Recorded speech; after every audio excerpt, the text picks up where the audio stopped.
Hello, everyone, and welcome to the latest of late Prem reviews. Those who signed up on the Patreon and the regular Discord members will know I've been absolutely brutally ill. You can probably still hear it in my voice. This is like the first time I've been able to actually talk properly without being like just fully bunged up or croaky for a week. Which, when you basically make your money by talking shit, not ideal. Like, I've been absolutely fucked. Anyway, not as fucked as a Premier League manager, it seems, because we've literally entered into the silly season in terms of sackings. There's been 4 big managerial firings in the Premier League since the last Prem review, and it's the most ever. It's like, I think we've had 13 managers fired this season, I think, which is a record for the Premier League, I think by like 2 or 3. And I'll just start with the kind of one that happened. I think it happened just as I was going to Malta. So we'll start with Patrick Vieira at Crystal Palace. He got sacked. I think it was official by the 17th of March. They'd been on a pretty bad run in terms of, I don't think they'd won a game in 12, which ordinarily would be like relegation form. But the crazy thing about this season is there are so many teams underperforming. They had gone on this 12-match winless run, but they were still 12th in the table, even though there was only like 3 points separating them and a relegation spot. Now, there's a caveat to that, and this is why I think this firing was insane. And that is that they, out of their like remaining however many games they had left in the season at the time they fired Patrick Vieira, Palace were going to play every single team below them, all of the other relegation candidates. And so their destiny was very much in their hands. You know, I think it's very easy to forget that the bar for what mid-table mediocrity looks like has been significantly raised because of the fantastic performances of Fulham, of Brighton, and Brentford. And those should have been teams that were in this, you know, melange in the middle where Palace maybe could like sneak wins off them. But those teams have been so good and so deserving of European football ahead of someone like Palace that it's sort of made Palace look a little bit ineffectual. But in reality, everybody was praising Patrick Vieira last season. You know, they got to a semi-finals of an FA Cup and they finished 12th, and everyone said, wow, this is great. So being 12th now wasn't deemed good enough for whatever reason, and I strongly suspect they would have won at least 50% of those games against relegation battlers. I don't consider Palace a relegation contender, irrespective of what the table says. Palace have struggled with goals like a lot of teams have this season. I think in terms of scouting, they've been a little bit underwhelming. You know, again, if you look at other teams like Brighton and Brentford and some of the diamonds in the rough they've been able to get, Crystal Palace's scouting has been like, you know, closer to a Southampton's in terms of the personnel they've brought in, rather than, you know, say, you know, those are the, you know, clubs that are doing a fantastic job. But for Vieira to get fired and then for them to just sort of insipidly bring Roy Hodgson back for the end of the season, I can't stand Roy Hodgson. I've never thought he was a good manager. He's one of those guys who he's thought of as like sort of a very like venerable, nice, you know, personable guy. He's actually a prick. If you watch, there's loads of clips of him like behind the scenes, like being super rude and condescending to journalists, doing his, you know, all of that stuff. And it's like, he's not earned that. His career is a joke. He had friends in the media, because he's basically an access manager, talk him up into a Liverpool job and, you know, obviously an England job, and it just bullshit. You know, Roy Hodgson for me is like one of the most like overrated managers of all time. And, you know, when he was at Palace, that for me is kind of the level he would have been at when he quit and he retired. I was like, yeah, that's fine. You know, that, you know, he did okay. But Patrick Vieira was a choice for the future. To like walk it back in this interim role and just have Roy Hodgson close out the season, I don't know what they're waiting for or who they're going to find. But in terms of, you know, if Crystal Palace want to find a good young manager with an upside, with a future that's going to be able to work with the squad this thin on quality, I don't know what they're waiting for. And I don't know in terms of a figurehead, what they were expecting to get that's out there. You know, I mean, for me, I would have stuck with Vieira. If he'd lost those games and they suddenly found himself in a relegation dogfight, you've definitely got the justification. You've got the mandate to firing him when they're 12th in the league, when everyone was all doing a fucking dozy-do, you know, round and round we go, when they finished 12th the season before. Seems unbelievably harsh, and Vincent Kompany echoed my sentiments. You know, Vincent Kompany's just done an outstanding job at Burnley. I mean, just beyond anything I could have imagined. He said, you know, it's very concerning to see somebody who's done as good a job as Patrick kind of deemed surplus to requirements, and I get that. So yeah, I'm very surprised at that firing, and Palace need to get a good, solid, young, long-term manager. Now, the other big one that happened, it was a few days after the Vieira story. Again, I was in Malta. I was kind of like, you know, putting my feet up, having a good time. I was at a spa, sipping cocktails. I was still sipping cocktails after I got sick as well, which probably wasn't a good idea in retrospect. But it was Antonio Conte at Tottenham. And I knew what was coming. Something's been off at Tottenham. I think Conte had lost his appetite for the job. I still believe Conte did a great job considering just how shit the Tottenham midfield actually is and the personnel he had to draw from. Yes, you've got one of the best front threes in the Prem, but your midfield and defence is in the lower ends of quality. And, you know, for me, Spurs under Conte could have still got a top four finish. It's looking increasingly unlikely because of Newcastle's continued overperformance, and that's all it is, by the way. But yes, I knew Conte, something had happened.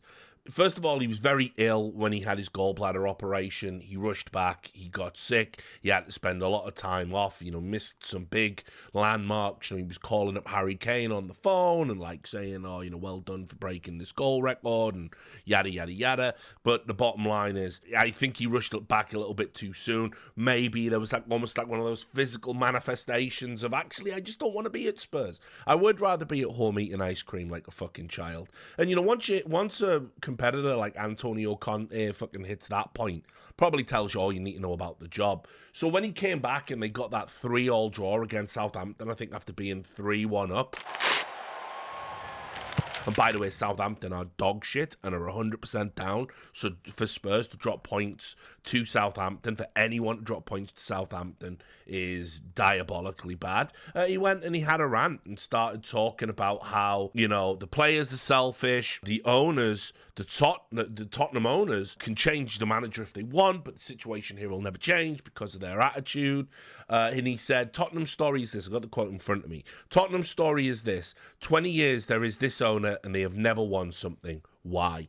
So that is basically the managerial equivalent of a fucking suicide note, right? That is like literally, you know, I don't want to be here anymore. It's what Brendan Rodgers tried to do earlier in the season, and we're getting to Rodgers in a second. But, you know, Brendan Rodgers had given up. He wanted out. He wanted to just be putting his feet up and looking for his next appointment and getting out before he got a larger portion of the blame for the, you know, lack of success. And this reeks of this with Conte. He's got a point. It is Tottenham after all. Tottenham have been perennial underachievers and really looked to be onto something in the Pochettino era, and then it just never sort of quite manifested, although, you know, fantastic running the Champions League, which was unprecedented in their history, you know. And I feel like, yeah, there are some issues fundamentally within the club.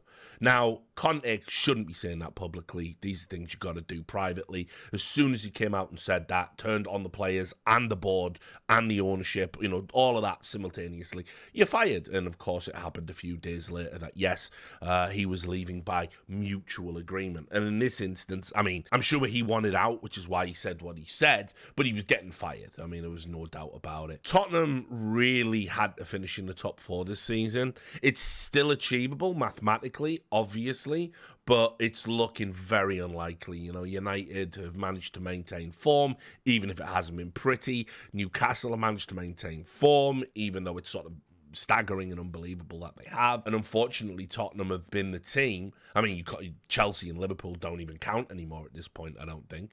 But, Tottenham have been the team that have, like, really stumbled and fumbled the ball. Like, this was a free top four for Tottenham. There's no questions about it in my mind. If you look at it at the start of the season, it should have been an automatic. And it isn't because, Conte's obviously got to shoulder some of that blame. They weren't playing great football. I still think where it goes wrong for Conte is the 70 million on Richarlison. I cannot understand that signing. That signing is so catastrophically detrimental to the team because of you could have got 235 million midfielders to take a bit of pressure off like Kulishevsky, so we're not having to do this like rotational job like Perisic, playing him as a wing back and stuff, and you could have brought in a quality, like even if you just bring in one quality midfielder to go alongside Benton Kerr will do you a job for a season. But Richarlison is the one thing they didn't need. They just didn't need, and they didn't need it for 70 million, that's for sure.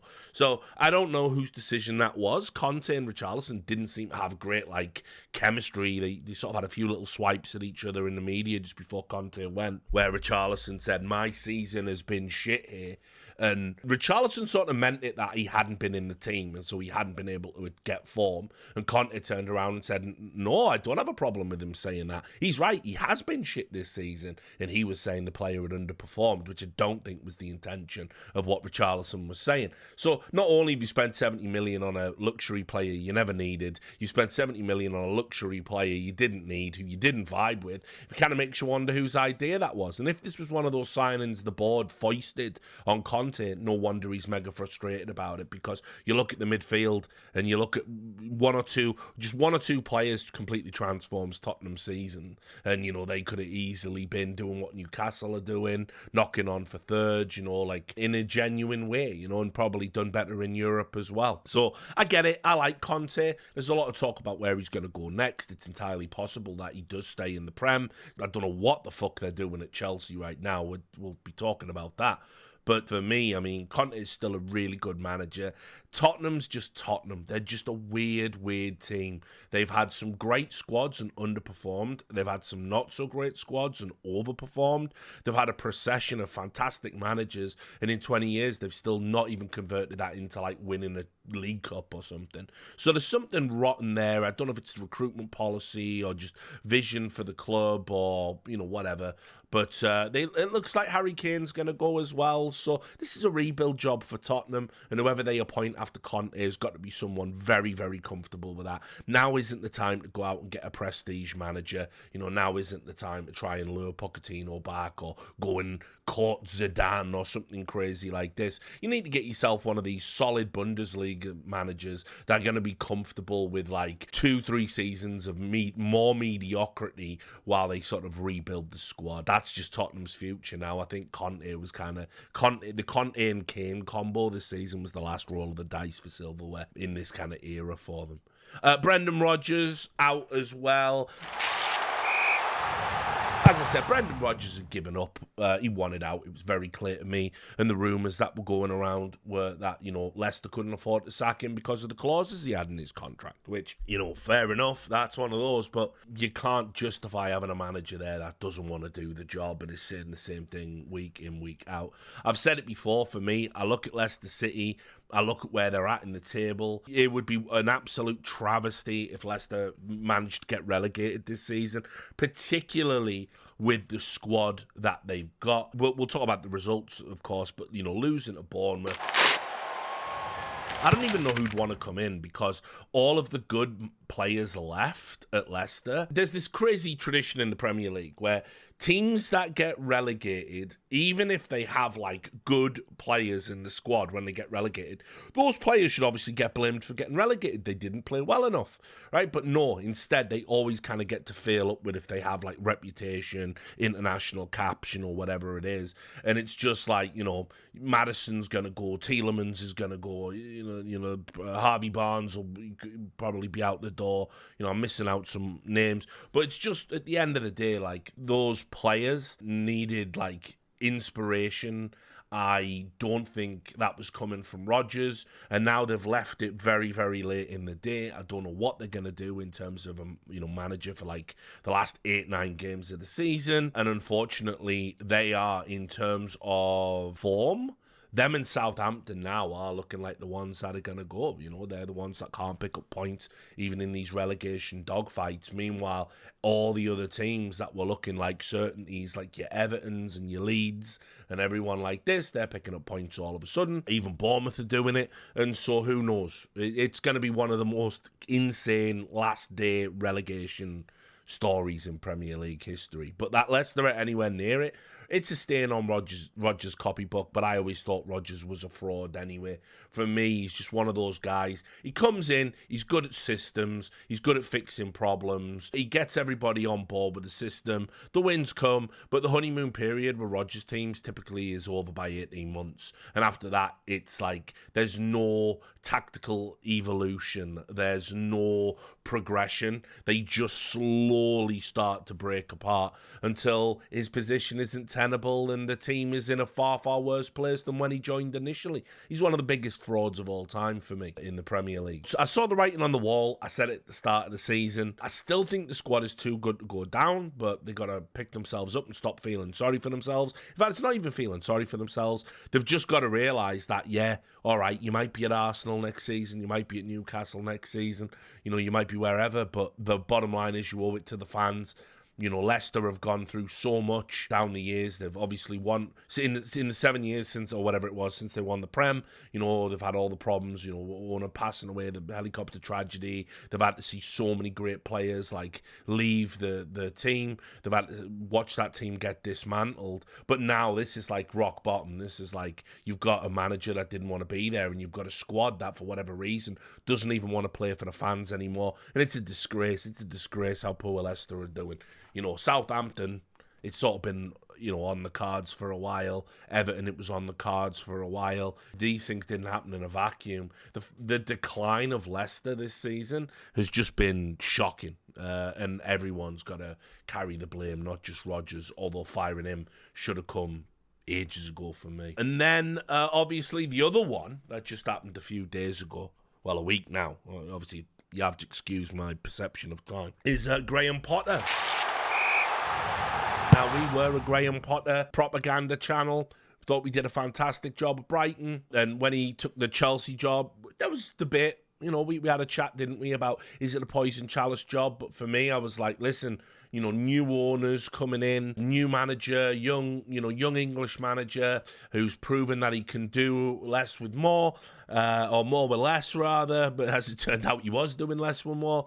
And let's build Chelsea. Let's actually have some, cohesion at Chelsea. Let's have some continuity at Chelsea. All these things that traditionally don't happen. Let's see if they can start winning trophies and build a dynasty in a completely different way. What ended up happening for me, and I know people aren't going to accept this, but this will always be the narrative in my brain.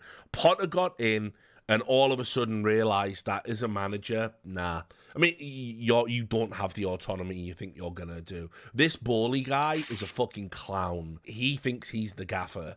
He thinks he's the guy that's building the team. He wants the fans to chant his name. He's the dickhead trying to get around financial fair play rules with these absolutely ridiculous 8-year contracts for players. He's spending 600 mil, on players that I don't think Potter even wanted. I think Potter would have been happy to go back and get like Caicedo from fucking Brighton, go back and plunder some players he knew that had potential so he could continue their development. But I don't think he gives a fuck or not whether you sign Mudryk just because you heard Arsenal want to. I don't think he gives a fuck about, you going out and signing, 20 midfielders and not a single striker. And by the way, I called that right out of the gate, that the fundamental problem Chelsea had was they just they wouldn't eat shit on Lukaku. They brought in Aubameyang for Tuchel, and then Aubameyang was like, look, no Tuchel, no party. So they didn't even bother with him. They didn't want to play him, which is fine because he wasn't even trying when they did play him. But they had to go out and get a striker. They went to get that young Brazilian kid, if I remember rightly, and then fucked up the paperwork. You know, this is a clown fiesta. I think they fucked up paperwork on 2 transfer deals this season as well. It's just a clown fiesta organisation because this Bowley doesn't know what the fuck he's doing. And like everyone keeps using this phrase in the media, which is he's just playing football manager. He's just playing football manager. You know, that's like the first time I've ever heard anyone adopt that, like in the mainstream media, really. I've heard fans say it, you know, about like Sam Allardyce when he was getting everyone on a free transfer at Bolton or whatever.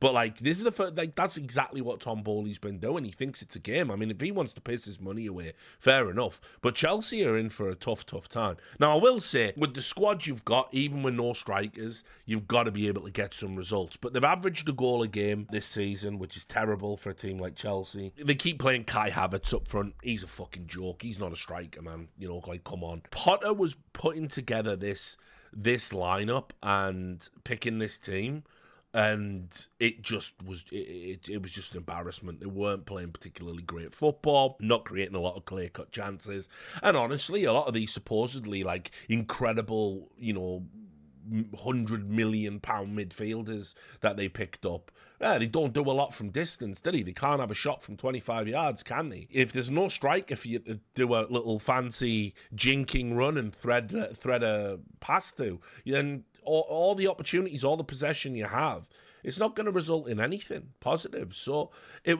Chelsea just, they're a spear without a tip, a needlessly extravagant, decorative, expensive spear handle at that. It's just been a waste of money and a waste of everyone's time.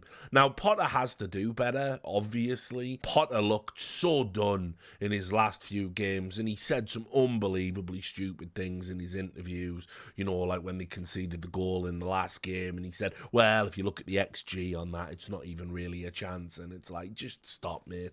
But I think Bowley was the one pulling the strings. I don't think these were Potter signings. I know people in the media have said that Potter was definitely in on all of these and these were all Potter players. Bullshit. I don't buy it for a second. Bowley basically said, I'm going to buy you a mega squad. Any player I want's coming in and you just go out and get us the wins. And it doesn't work like that in football. So Potter sort of had to go. I get it. His record speaks for itself. But I also got to say, what they've done, they've got rid of Tuchel, who obviously now is in the Bayern Munich job and probably going to do fantastic. You then spent 26 million just to get Potter in from Brighton, and then you give him 6 months and now he's out. And then this story comes up, which is just fucking mental. Frank Lampard coming in as interim manager. And it gets worse, by the way, but let's just talk about Lampard. Like, I don't know what this fucker has to do. Like, I thought he did a good job at Derby. Even though, again, it's all relative, right? But he had an okay win rate at Derby, and that was like a miracle. You know, Derby was still a struggling team. He ended up at Chelsea. He did all right. It wasn't amazing, but still, did okay. He was so out of his depth in the Everton job. It was embarrassing.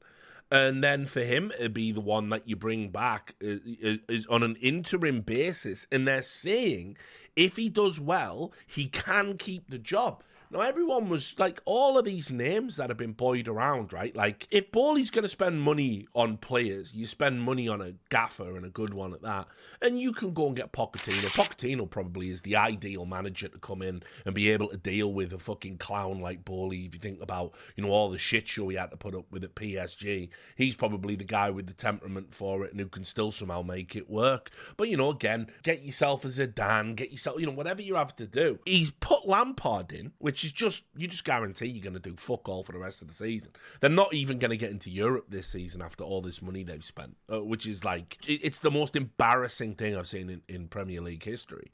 But then, apparently, according to one newspaper I was looking at, they've already had preliminary talks with Gerrard. It's like, do you want to just line up all the frauds? Like, is anyone else? Like, we'll have Roy Hodgson as director of football. It's like, we'll get Brendan Rodgers in as assistant manager. Like, I don't understand. What is the point of giving jobs to provable failures in the Premier League just because you, Bowley, want to meet them? That's got to be the only reason I can think of. So 14 points away from a Champions League spot, and they think, well, if we put Frank Lampard in, surely we can we can make that up before the end of the season. I just don't understand it. It's an absolute joke of an appointment, especially after what he did at Everton, where he just completely shit his pants and proved he had no tactical nous whatsoever. So there you go. I mean, all you need to know about how crazy the Premier League is, you can do a relatively solid job with close to no resources like Patrick Vieira, and you can get shit canned, and you can be like Frank Lampard, get Everton to the brink of relegation with some of the worst stats in their history, with some of the worst stats of any Premier League manager in history, and you can have the Chelsea job a few months down the road. Like, these things don't make sense. These clubs are their own worst enemy. So look, that's the managerial silly season. Let's talk about some of the games, obviously on the 1st of April. This is the result that did for Potter. Chelsea lost 2-0 to Villa at home. Villa, I said they were going to turn around under Emery. I always thought he was a manager that when he was at Arsenal, I don't think he ever kind of got the respect he deserved. I thought he was a very good tactical manager and just smart. And Villa are in the mix now for that like European spot, which, by the way, on spending, they absolutely should be. They've spent it on shite. And Emery is doing a good job with a squad that, realistically speaking, still low on quality. But the big story everyone's talking about at the moment is obviously the rise of Ollie Watkins. I thought Ollie Watkins, was like an option at Villa that sort of was kind of just being like overlooked in terms of, how good a goal scorer he can be. He seemed to be somebody that could get himself into a lot of positions and wasn't really always clinical, but has now found that like vein of form where everything he seems to touch ends up in the back of the net. He's scored a ton of goals this season. He's doing it away from home as well, and obviously scored an early goal here against Chelsea. But you combine that with the rise of John McGinn as well, who's sort of come out of nowhere these past few months. Him, obviously Watkins for the goals, Mings, Buendia. These players are all like playing really, really good. Well, they're playing really good football. They're in, a good run of form for themselves. And obviously as well, probably what's not getting talked about is like Ashley Young, like the old man, still in there. He's been putting in some unreal defensive performances. When you consider his age and his experience, and when he came back to Villa, I think people thought it was more like a one-season paycheck steal kind of deal, just out of loyalty to the club and stuff, and club loyalty to the player. But no, it's been like, actually, he's been great, and I think he's had like a number of games where he's really, really stood out and had important performances for me.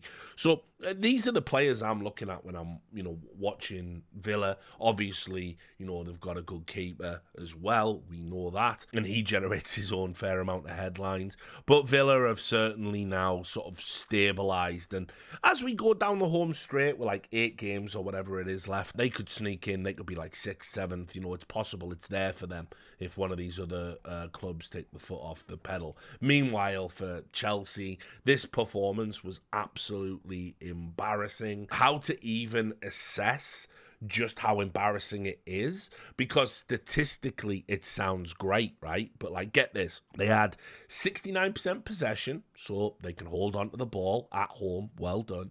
27 shots, 8 of which were on target. And you go, okay, that to me, how do you lose that game 2-0? And then you go and you look at some of these shots like Mudryk. I don't know. He had such an impressive debut against Liverpool. Ain't looked all that since. Even players that you would usually rely on for goals from midfield, like, a Pulisic or a Kovacic, they're not doing it. João Felix just doesn't look to be able to get his foot through the ball. And like, Chelsea's best player against Villa was Conte. He actually sort of stood out in that midfield. Cucurella has been a disaster. I mean, probably, if you want to talk about worst signing of the season, be hard to look past that. 60 mil for a defender that can't defend, for a guy who supposedly likes to get forward but can't time a run. Yeah, he's been a disaster at Chelsea, and he was really bad against Villa. He was caught out tons of times. on the flanks, and I just think like they've got to quietly offload him in this off season. He's dreadful. But yeah, this is the game that did for Potter. Not a surprise for me. And while we're talking about kind of like fallen giants, I know Liverpool, they're like 8th in the league. They're in the hunt for like, can we still get into Europe? Champions League has gone for them. Well, they had to play City, and this is like, tells you all you need to know about how poor Liverpool's midfield has been. Liverpool started out okay, got their goal. Salah scored again against City, keeping up his record. They didn't have Haaland in this game, so it's like, okay, you're 1-0 up after 17 minutes. There's no Haaland for City. Liverpool can get a result here at the Etihad, and all the Arsenal fans are looking over and going, all right, yeah, fucking this is the one. Good old Liverpool gonna do us a favour. Nah, Liverpool got tore apart by Grealish. They got tore apart by fucking Grealish. Like, this was Grealish's best game for City since coming. I still don't think he's a £100 million player. He really don't impress me. Understand living in Birmingham and knowing Villa fans, hearing about how he used to be talked about when he was a youngster and Gascoigne comparisons and all this. Like, this is why he just doesn't impress me much as a player. The price tag is pure English international tax. It's just the inflated price of England internationals. And he seems to have grown up into a fucking fine young man. He had all them problems, didn't he? With there was some problems with his car, and there was the hippie crack headlines. He got caught doing some nitrous, who gives a fuck, but whatever. And it looked like at Villa he was going to maybe go off the rails if he didn't get some guidance. He's coming to City. He just seems to be a really fine young professional footballer. I got nothing against him as a man, but certainly I still think he's an overrated player. And he absolutely tore Liverpool to shreds. I mean, basically, between him, De Bruyne, and Mahrez in this game, fucking Liverpool couldn't get close to any of these guys. It's one of those where it's like all the same problems. Milner is in there still trying to do his job. You've got Henderson in there who, again, he's not looked right since he come back from the World Cup. He's looked like he's just lost a bit of pace, or he's just not quite quick snapping into the ball. Fabinho, it's like the midfield. I'm just saying the same thing week after week with Liverpool. It's like the midfield needed a complete rebuild, and instead, I think they read too much into the dip in Salah's form, losing Mane, and I think they sort of panicked a little bit. And Gakpo, Núñez is a solid signing, don't get me wrong. That's going to work out for Liverpool down the road. The Gakpo one, yeah, everyone was all over him again after the United game, but he's turned in another very mediocre performance here against City and been more mediocre than not in his time there. So, look, I don't want Klopp to get fired. I think there were people saying he's the next manager on the chopping block. That would be mad. That would be the maddest of all things, waking up at any point this season and seeing Klopp go, he's got to be the guy to, do a rebuild at Liverpool. He's earned that right. But they have to focus on the midfield for next season. Shipping 4 goals, as I said, you might feel inclined to point out, oh, it's the defence, but it's not. It's just the defence is not getting any protection from the midfield, and the defence is constantly having to defend because Liverpool aren't, the possession monsters in the big games anymore. They used to be. When Liverpool were a type of team that they could play the big teams away and dominate possession. And now, in the big games when they play away from home, you're talking 30%. You're not talking a lot of possession at all. And they've had games at home where they've dominated with 70% possession and only scored 1 or 2 goals. And this all points to just dysfunctional midfield. It's a classic. It's like I said, basically Liverpool just have the same shit Tottenham have got. They've got the same problem in that the midfield is just broken, and it's affected Liverpool a lot more than it has Tottenham. I think mainly because Tottenham's front 3 that they've been playing, they've just been more reliable in terms of being a goal scoring threat. So also City still chasing. Arsenal have done a fantastic job at the top of the table. Jesus is back in the team. They had to play Leeds. And everybody's watching for when the Arsenal bottle job is going to come. Again, we've got a handful of games left in this Premier League season. But here, Gabriel Jesus is back, got 2 goals against Leeds. The real tale of Arsenal's season, when they go on to win the title, is going to be how they were able to rally and how they were able to cope with such a big loss. Gabriel Jesus, has only just got back into the starting lineup after his injury, pre-World Cup, and back to scoring goals. That's like getting an extra signing when no one else does. Eddie's did a fantastic job, commensurate to his experience, but now Arsenal have got to be the hot favourites because they don't look like they're dropping in these potential banana skin games. And not only that, everybody's weighing in with goals. Jesus comes back, he gets 2. Ben White, he cracking finish, like blow, get in there. Xhaka with a header. Obviously, we know Martinelli and Saka and Odegaard can all score goals. Saka's probably the player of the season in the Prem, just the best winger in the world. For me, there's no way Arsenal can drop this now from where it is. It would have to be. It would be like a Newcastle-esque disaster. You would need a Keegan-style meltdown. And I just think over the course of the season, they've had some major disadvantages thrown their way, some terrible refereeing decisions, an injury to Jesus, and they've still been able to lead from the front. And they tore this Leeds team apart, and I think Leeds have actually looked better since Jesse Marsch has gone. But everything about it, like just this Arsenal performance was just clinical, exciting, just brilliant. I mean, like, they're just a joy to watch every week. Leeds, naturally. 4-1 doesn't tell the full story, honestly. They had moments. Obviously, they got a goal. It was heavily deflected. Ramsdale kind of got done. They come off Zinchenko and pinged in.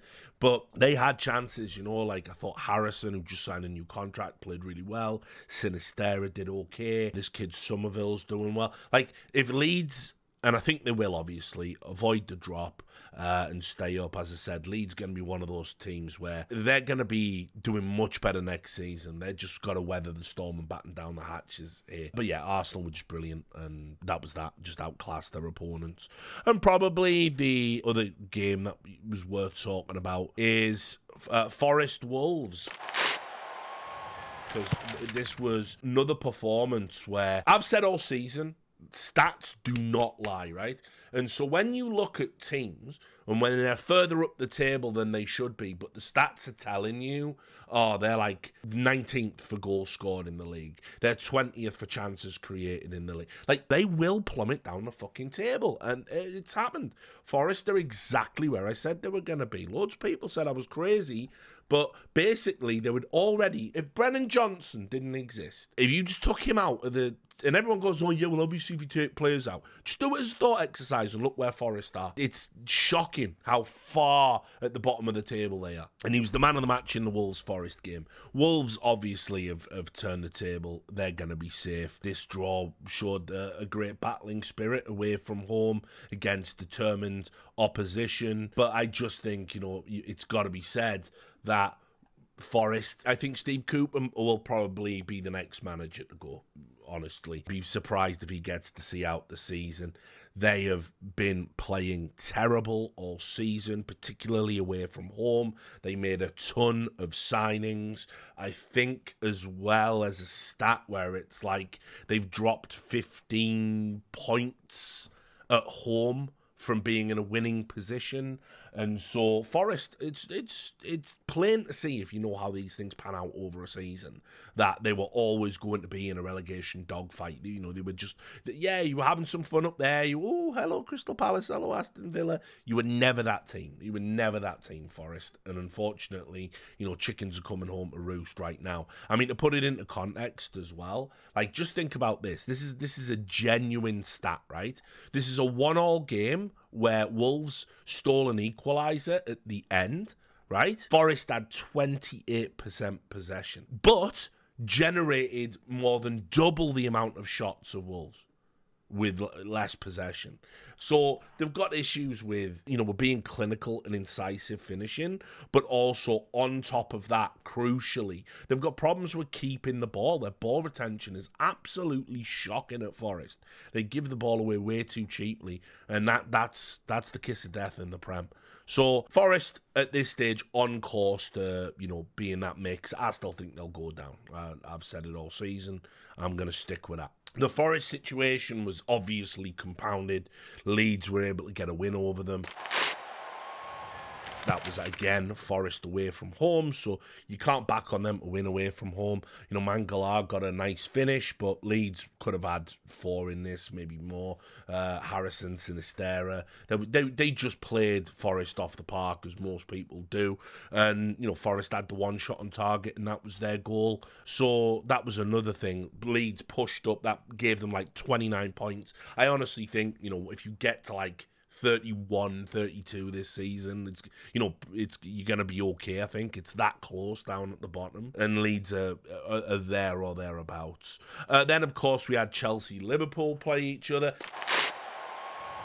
0-0, just uneventful bullshit. Obviously, this was the first game without Potter. Was there going to be a reaction from Chelsea? Were Liverpool going to come out and sort of grab this game and get 3 points and pile on the misery? Well, it was actually a very insipid, boring affair. It wasn't great. And probably the best player for Chelsea, and probably the best player on the park for me, who miserably sat through this game, was Kante again. Now, I'm a big stan for him. Obviously, I think he's amazing and super important to Chelsea, no matter what they do with the rebuild. But tells its own sad story about the quality of football that was played in this, and it just kept Chelsea right there in the middle of the pack, behind Fulham, behind Brentford, behind Brighton, behind Villa, behind Liverpool, despite having spent all this money. West Ham Newcastle game, which was on the Wednesday. That was shocking. That was truly, truly shocking. I legitimately thought Newcastle were coming off a very solid win over Manchester United. So, we beat them 2-0 at St. James Park. I was very surprised at that, but again, it's got to be said, a Manchester United without Casemiro is not really the same team. And Casemiro had that sending off, and that's benefited us here because there was no one to get on top of Bruno in this game, and Bruno Guimaraes was the fucking man in this game, best player on the park by a million miles. Our defence looks to have kind of galvanised a bit as well, which was good. I thought Willock was wasteful, and I can't wait to see the back of him in the Newcastle side. He's not the same player he was when he was playing for his contract under Bruce, and he's very wasteful with his chances. And I understand the system Eddie's got, with what we're trying to play. But for me, Willock's not it. And he got a goal, but he missed another 3 or 4, and I think 2 of them were absolute sitters. And then Callum Wilson got a late goal when United were trying to, move things around. The big story about it all is probably that we were able to keep Rashford quiet, which not a lot of people had done. I thought Rashford basically was trying to, having to deal with Trippier and stuff on the right side just isn't easy. And I thought a lot of our attacks were coming from down that side as well. So Rashford just couldn't sort of get in the game. Trippier was up there as well, probably the second best player on the park. And it was just a really good, solid performance from Newcastle United. That probably gives us the edge going into this home straight now, looking to get those top 4 spots. But the game I wanted to sort of end on talking about was the 5-1 against West Ham that we had. So Newcastle, we haven't given someone a tuning, it feels like, for a while. Coming off the back of the United game, confidence is high. But West Ham's one of those games where I wasn't feeling confident. They're down in that relegation battle as well.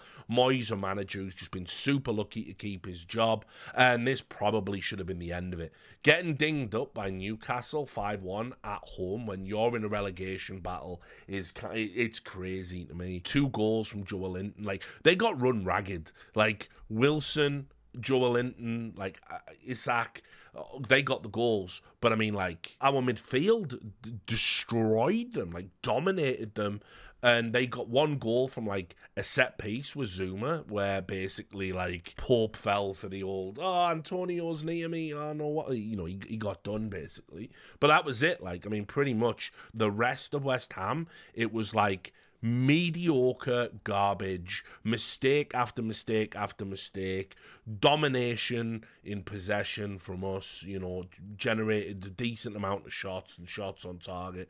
And I'll also just say this, like, Rice was clearly West Ham's best player, but I know everyone's talking about him as like the £100 million player and he's going to go to Arsenal, all this. He's a fraud for me. He's a fraud. He could have done way more in this game. You know, I think about like how lucky we were Casemiro didn't play when we played United, because obviously I think he would have got on top of Bruno and he would have took some sting out of the midfield. Isn't Rice meant to be doing that? Like, I've seen Rice apologists all season, like, you know, saying, oh, no, you can't criticise him for his output because he's a defensive midfielder. I want defensive midfielders to dominate games then. Put the boot in. Put Bruno on his arse. Like, you know, where you at? Where you at? Stand up and be counted. I mean, also, as well, like, some of the mistakes they made, Agued and Flapianski was back in the house. It was embarrassing, this West Ham game. And as I said, the fact that West Ham, with the squad they've got, are in this relegation battle at all is absolutely appalling. Moyes keeps saying, the board backed me, I'm not getting sacked, the board backed me. I don't know why that would be the case. I don't know if he's got a deal that he's going to leave at the end of the season, like retire or something, and so just don't fire me. But West Ham are flirting with it, man. They're flirting with danger because, you know, like, I'm not going to talk about today's game, so I'll talk about the table as it was on the 5th of April, and then we'll do the next Prem review, talking about today's games. If you look at it, right, West Ham are on 27 with Everton, Forest, and Bournemouth. Bournemouth being the one who were the lowest because they had minus 30 goal difference. Forest, the next up, were minus 28. And then Everton have minus 18. West Ham have minus 13. It's like one of the better ones down in that funk. But understand, while Leicester don't have the points, their goal difference is better. And so if they can, you know, pick up a win here, pick up a win there, get those points, you know, like West Ham are really flirting with it. You know, Wolves are above them now, Leeds are above them now, Palace are above them now. Anything above Palace is safe and can't go down. So West Ham, like, they should be out of it by now. They've even had the potential, you know, games. They've had the games to win. Now, loads of people are saying, but they've been in Europe and that's taken its toll. Premier League's your bread and butter. I mean, their next games, they're going away to Ghent, not Genk, Ghent, and then they got to play Arsenal. And then they got to play Bournemouth. And then they got to play Liverpool. And it's like, oh, hang on a minute. Then they got to play City. And you're like, oh, wait. Then they got to play United. And it's like, yeah, this is actually a diabolically bad run. This is like West Ham have got like a nightmare into the season. So I don't know where their points are going to come from, frankly. So, I mean, well done, Moyes, that the board backs you. But yeah, I mean, for me, not good enough, you know. Anyway, that was this Prem review. That should get us mostly caught up. There'll be another one in a day or two talking about the games that took place on the 8th of April. And then we'll be all up to date. And hopefully I don't get ill again. And we can just continue until the end of the season. Hopefully I make it. But anyway, as always, take care of yourselves. I'll see you on the next episode. Ta-ta.